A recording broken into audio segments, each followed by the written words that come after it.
Have you ever thrown out a bottle of runny honey because it was taking too long to squeeze that last bit out? I'll admit it, I've definitely done that before. But I recently found out that the average worker bee only produces about 1/12 of a teaspoon of honey throughout its entire life. Those last few drops that I couldn't be bothered to squeeze out equate to the life work of dozens of bees. Just wasted. That really struck me. We rarely think of the backstory of our food when we shop for it. And I think a lot of that relates to the places in which we shop. As an architectural researcher and designer, I'm really interested in how spaces are designed for disconnection and the social and environmental implications of this.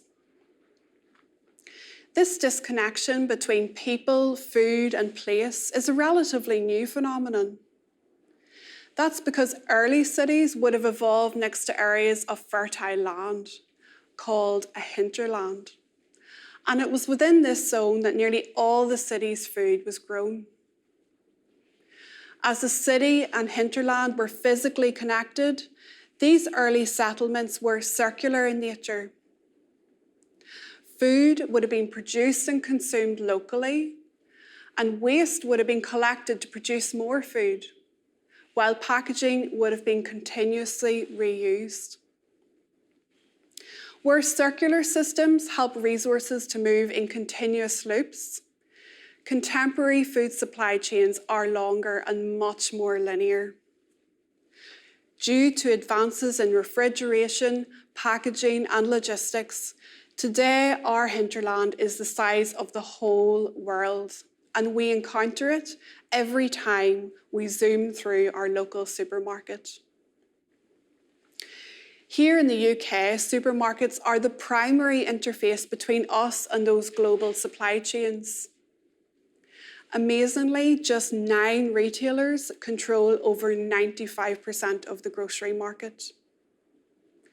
And I have to admit, supermarkets do provide us with a convenient shopping experience. But this comes with huge and largely unseen environmental cost. Firstly, around 45% of our food is imported from outside the UK.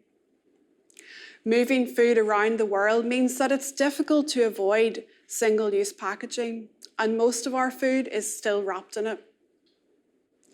And despite the value of packaging to lengthen shelf life, still around 1/3 of all food produced is just thrown away.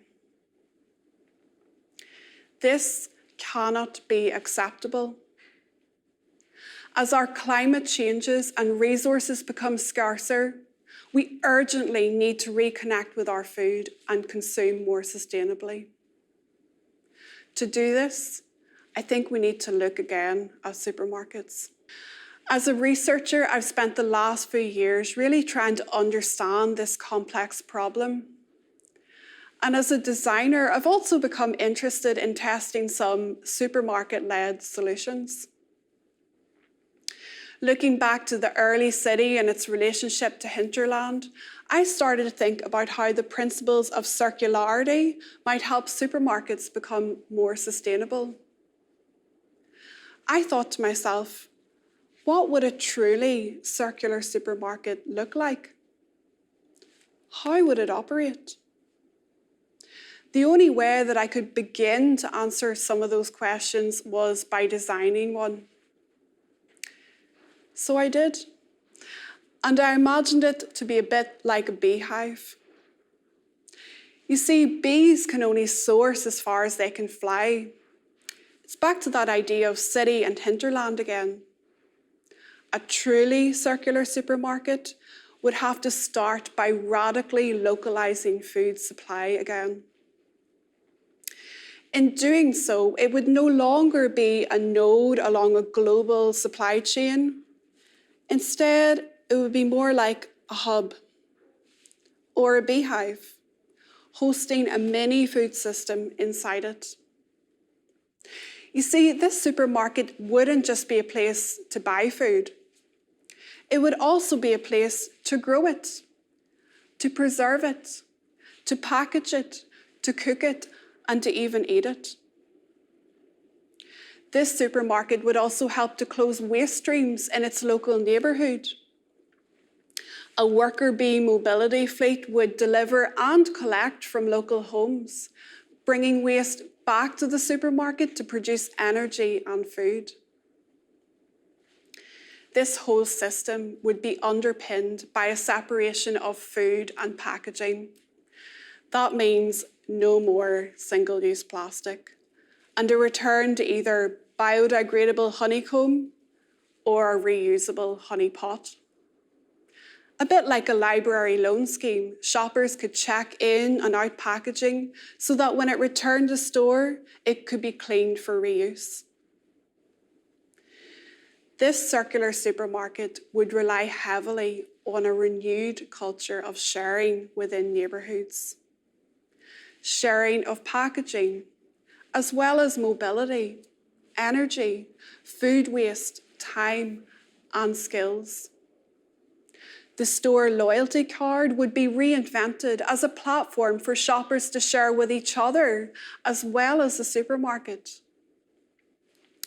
But for any of this to work, local people would have to buy into a hive mentality and play their part to make food systems more sustainable. So, how would this new food system be more sustainable than the one we already have?